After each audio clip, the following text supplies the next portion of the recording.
Welcome back to another CBB Talk with your boy, Will Dickinson. Day one of March Madness is over.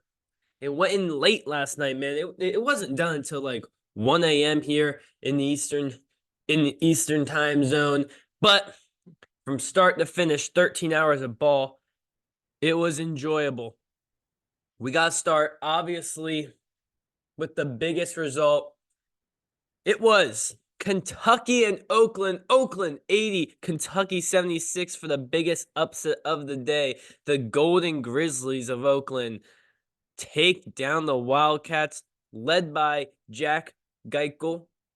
Gokel? Gokel? Gokel?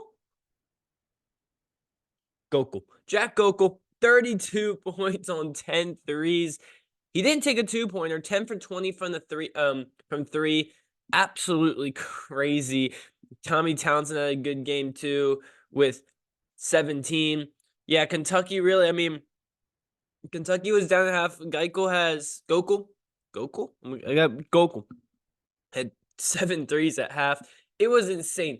And I said this early on. I'm gonna cuss, right? I really don't care that much. I said this dude doesn't give a fuck. I actually said that. And it was because it was true. I mean, he came out here just firing and hitting. It was crazy. When that bank one went in for number 7, you knew it was something special going on here. But I always believed Kentucky was going to come back and win that game because they couldn't hit a shot in that first half. Reeves ends his career with 27, and this one was really, really good. Edwards had 10.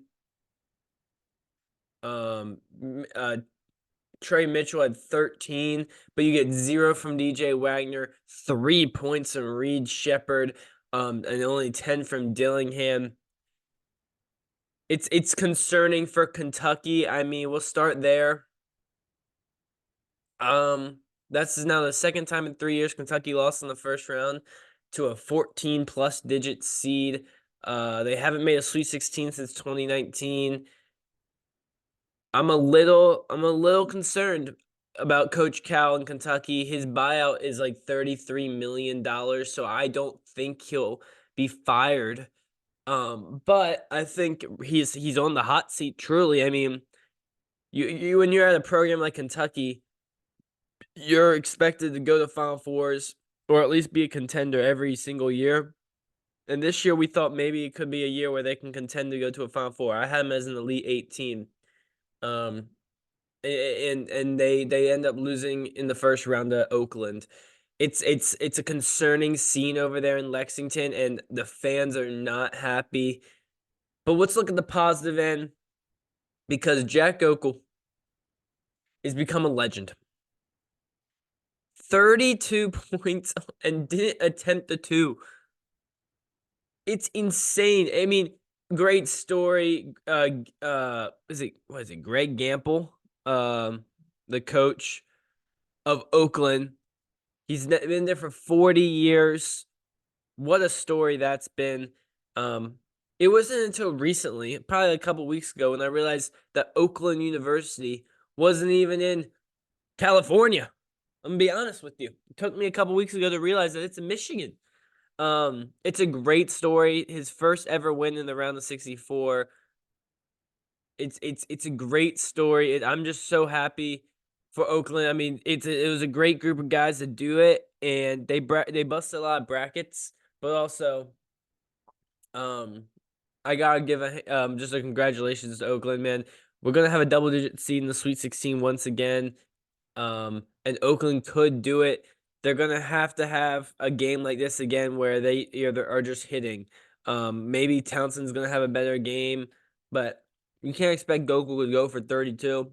But I will say, Oakland is a very good team. He called them not a Cinderella. We'll see. But yeah, I think the biggest story is probably Kentucky because it's such a big name program. But Oakland did something really amazing here and ended up beating Kentucky and moving on to the second round there. Massive bracket busters. So that was the obvious big story, was the 3 seed Kentucky Wildcats in the Midwest region. If you're Marquette, you can get the job done today. You feel really good about your path to win the Elite 8. Now let's go on to some other games. The second biggest topic, I think, was the 11 seed domination that went on. 11 There's 3 6-11 games yesterday, and 11 seeds went 3-0. We'll start with the first game that took place out of those games was BYU and Duquesne. As a guy who is not a BYU fan, I picked them to win this game. I thought the comeback was coming on. Duquesne was up 8 at half. BYU was terrible in that first half, but the comeback wasn't enough. Duquesne holds on.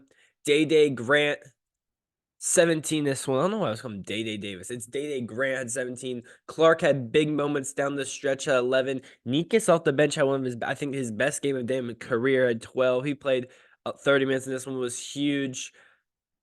And Duquesne continues to get the job done. It's not the prettiest, but they played pretty well today. BYU could not really just wasn't hitting threes. The only person that really came to play was Jackson Robinson. I feel like they missed a lot of easy shots around the rim, whether it was Traore or Waterman. They just weren't themselves there. And yeah, and BYU, we knew they had a potential to go far because of their offense, but they had games like they could have a game like this where their three ball wasn't falling from the field, and they had a bad day. I mean, yeah, Jackson Robinson was really good. 25 and 35 minutes off the bench there. I thought BYU was going to win this game in the second half. They had momentum, but Duquesne held off, and I'm happy for Keith Danbart in his last season. He's got Duquesne into the second round, their first tournament win since 1969. So really happy for this Duquesne program. The A-10 gets a 2-0 day, and a big win for the Dukes here. They're going to face off with Illinois, which is going to be a really, really interesting game there. And we'll see if the Dukes can make a run. But yeah, BYU obviously was computer darlings all year long. Falls short in this one. I didn't think BYU was that good. I just thought Duquesne was overseeded, but they proved me wrong, and they got a big win there. So shout out to Duquesne there and LeBron for giving him shoes, and that's his former high school coach there. Now in the second round. Next, we'll go with NC State versus Texas Tech. This was one of the later games. I had money on Texas Tech. I thought Texas Tech was going to win. I thought NC State's hot streak was going to end, and I was completely wrong. Texas Tech kept it close in that first half. They really limited DJ Burns in that first half there. But in the second half, couldn't say the same thing. They kept keeping it close, and then NC State won a huge run. Ben Milberks had the best game of his career, had 21 points off the bench there. Burns only played 60 minutes with him, foul trouble a little bit there. He had 16 and 16 minutes. Horn still had 16. But yeah, when Pop Isaacs was not hitting, it was just not a good game. And obviously they got Williams and Washington back from injury, but they didn't look like themselves. And Williams played every minute in this one. He had to be, it's impressive what he did there. But NC State, I think the bigger story was NC State. They just played so well this game. And when you have, they dominated in the paint, which I think was huge. DR, Burns, and Millbrooks, what did they combine for? 54 points. That's really impressive from your three bigs there. O'Connell played 37 minutes and score a point, but who cares? NC State is now going to be a favorite to go to the Sweet 16. You would never think. Kevin Keats was coaching for his job a week ago, and now they're going to be a favorite to go to the Sweet 16. They got to go beat Oakland. They really do. But if I know a lot of NC State fans, and they feel really good right now because they're going to go play a 14 seed. They're red hot. That's 6 in a row now for NC State. They can keep it going. Burns even have an amazing game. But you got guys like Diarra stepping up with a double-double. DJ Horn hadn't have his best game, but still at 16. And Ben Milberks has 21 points off the bench. So NC State going to play Oakland. Obviously, I think State's going to win this game. They are just red hot. Keats has done an amazing job. And some teams just catch lightning in the bottle, and that's what I think NC State is doing. Obviously, Texas Tech didn't play great today. They're a team that doesn't want to run. They tried to run with NC State, which I thought was not a good decision there.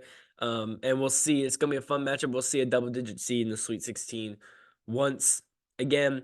And the final 11 seed to take down 6 was Oregon. I'm not too surprised in this one. But Oregon looked amazing in this game. Like, I mean, obviously, Koisnard had 40 points against his former team. It was amazing. Dante had 23 on one missed shot. Oregon plays this matchup zone that was just the rowing South Carolina off. Michi Johnson did have 24, but you had Colin Murray, Boris Sugar. They just couldn't get anything, I feel like, easy in the paint with Dante there. But yeah, I mean, Koizar had 40, couldn't miss. He was unconscious. And a lot of his buckets were really tough. He was driving to the layup, kind of getting hit or having to throw up a tough finish at the rim. It was going in. Another team that's kind of caught lightning the ball in the bottle. Dan Altman has never lost a first round game at Oregon now. I believe that's 8-0, and he does it as high seeds. And now they got to go play a tough Creighton team. But man, did Oregon look good today? Obviously, you win by 14 against a 6 seed. And you get 63 points combined from your best two players. And Dante, man, he has really come alive in the second half of the year. He has great touch around the rim. They love throwing those lob plays from past the 3-point line to him. He's really been a game changer. He's a good paint defender, and I'd love to see how he's going to match it with Kalkbrenner because that's not going to be easy for him. But this Oregon team looks really, really good at the moment, and I could see him making a run here. But Creighton, a team that's just been so good all year long. So yeah, I'm going to take a quick break, and then we'll get back with some of the other games. So we kind of talked about all the big upsets or lower seeds winning. So now I'm just going to go through each region and talk about other games I didn't mention. We're starting the East. Illinois took down Morehead State. Morehead State got off to like a 9-0 start, and I was like, oh my God, Illinois. But then you had Terrence Shannon kind of just do what Terrence Shannon does, which is take over games, man. He's unstoppable. He's unstoppable. He played really good. Domask triple-double. First one since John Morant in 2019. So really good game from Illinois. They look dominant on offense, and then they go play Duquesne. So I like the odds for Illinois to get to the Sweet 16 here. I have them as an Elite 8 team. I think this team has great potential, but Brad Underwood in March, he hasn't been able to get it done. So maybe this year will be different, but you always got to keep that in the back of your mind. My Drake Bulldogs choke another one here. I had them as a Sweet 16 team, Drake. They end up losing in the first round to Washington State. Shout out to Wazoo. Kyle Smith's done an amazing job there. Really good game all around.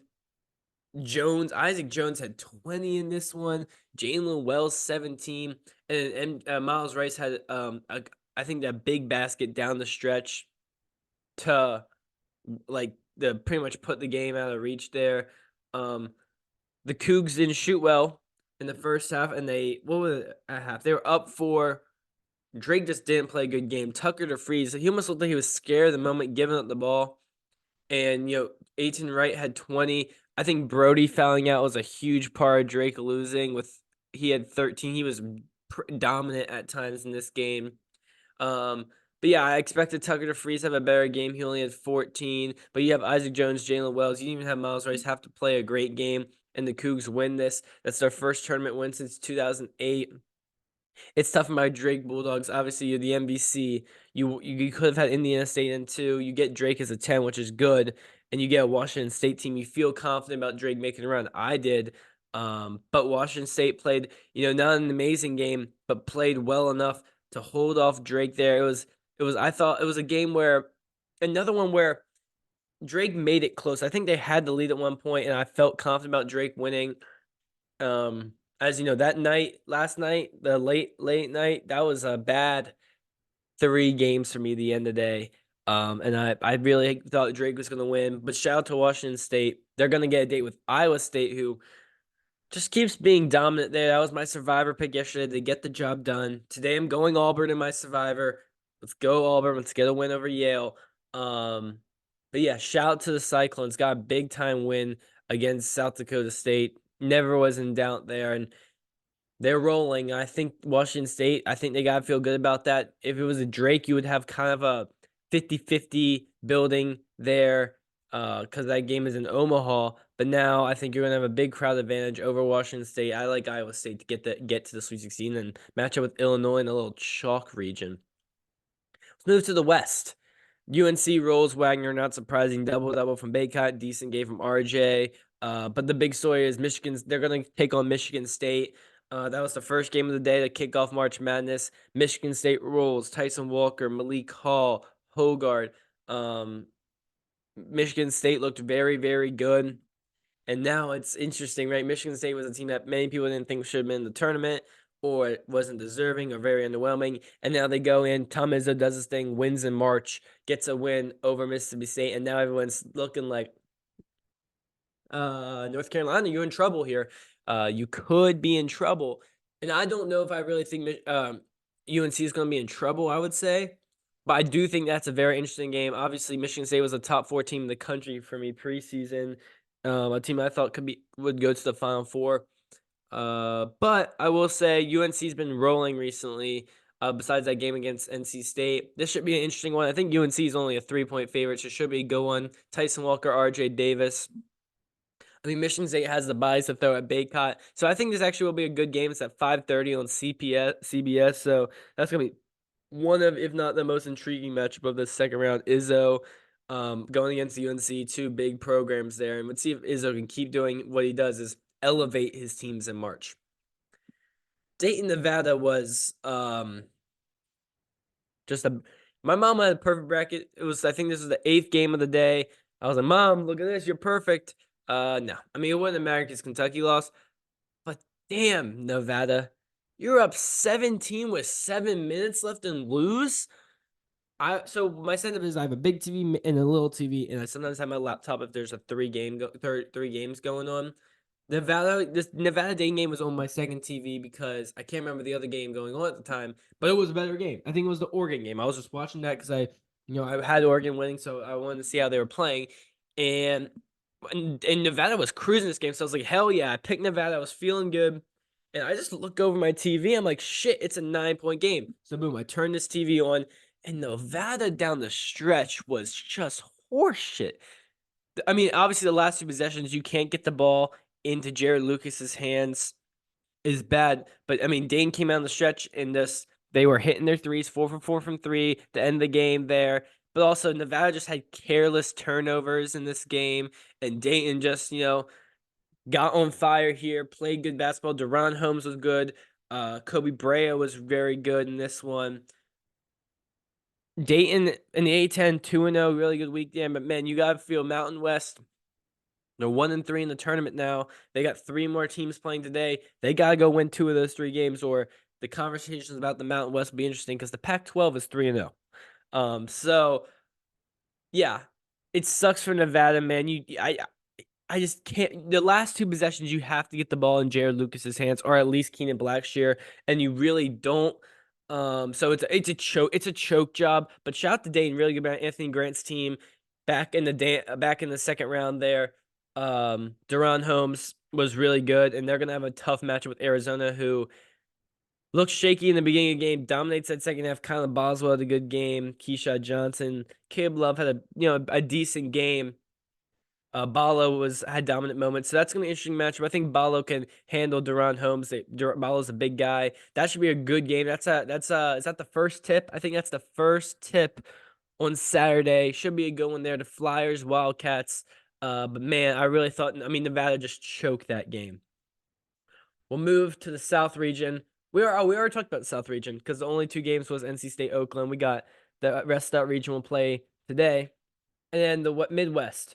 Gonzaga destroyed McNeese. I was the guy who I thought Gonzaga was going to win the game. I picked Gonzaga. I wasn't liking McNeese as the trendy upset pick.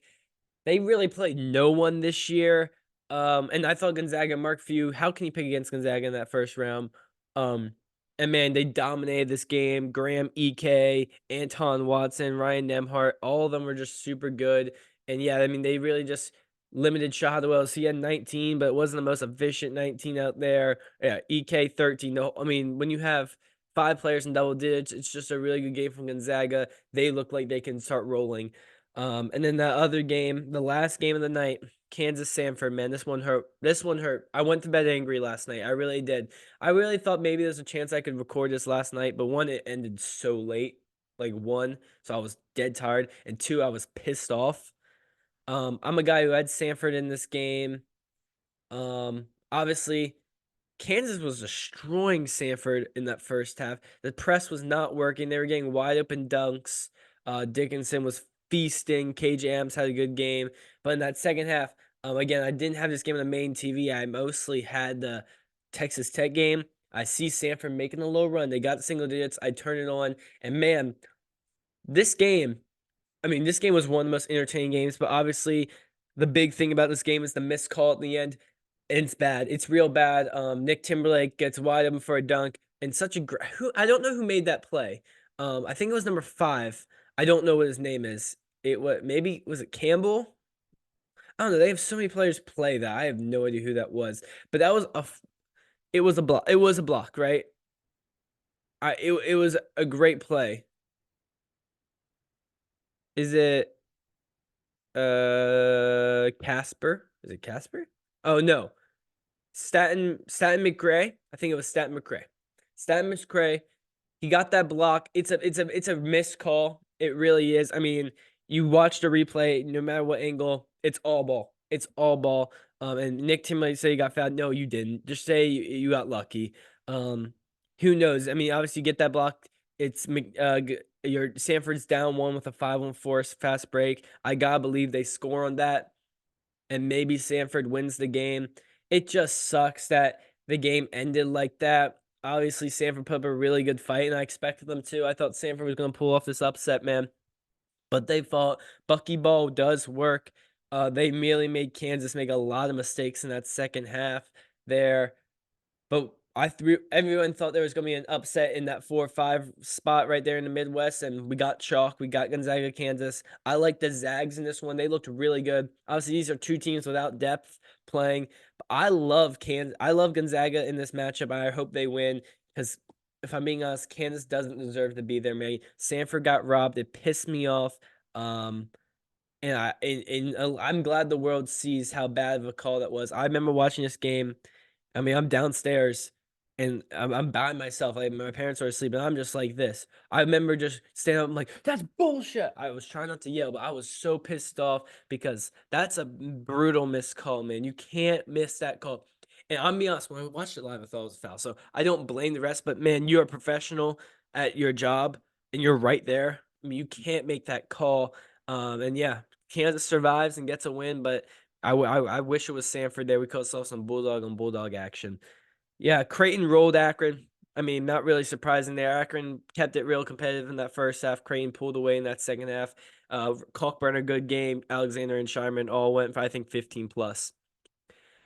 Colorado State might have gotten infected by Virginia. They go beat Virginia, then they picked up some of their tendencies. They scored 11 in the first half. Texas wins 56-44. Super boring game there, but Texas wins, and they're going to get a matchup with Texas's former coach, Rick Barnes. Tennessee had the biggest win of the day, won by 35 over St. Peter's.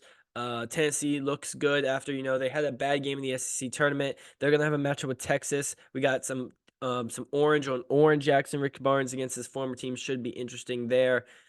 So yeah, that was all Thursday. We had a lot of interesting things. Obviously, Oakland was the big one. Kansas getting lucky, the 11 seed domination, and we got another full slate today.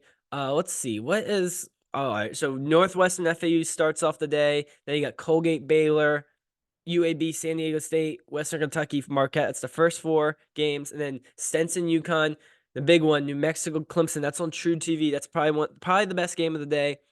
Yale, Auburn, and then the last one, the early session that will get you into that late night session is Colorado, Florida. So hopefully that's a good ending because that will be the only game on. And then to start the late section, A&M, Nebraska, Vermont, Duke, Grambling, Purdue, Charleston, Bama. The best game out of those is definitely A&M, Nebraska. Maybe Charleston keeps it interesting with Bama. That's the over-under is 172 in that one. And then the late night is Longwood, Houston.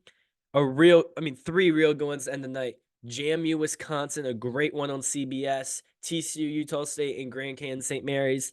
I'm most hyped for that JMU game. Obviously, I got the shirt on early. I'll be rocking it all day. I'm gonna be nervous watching that, but it would be awesome for a win. It would really make the first weekend, or the first 2 days. But TCU, Utah State should be really good, and also great. Hopefully, St. Mary's can cruise against Grand Canyon, but that could be interesting. Yeah. Let me know your thoughts about day one. I think out of my bracket, I got 10 of the 16 right, and I got 2 Sweet 16 teams out with Drake and Kentucky. So it wasn't a great day for me. It wasn't. And shout to Bijan Robinson, who has a perfect bracket going right now. Like, what the fuck? Actually, I'm eating some Cheerios. I'm gonna upload this video. Get ready for the game starting at 12:15. Thanks for watching, and we'll talk to you tomorrow.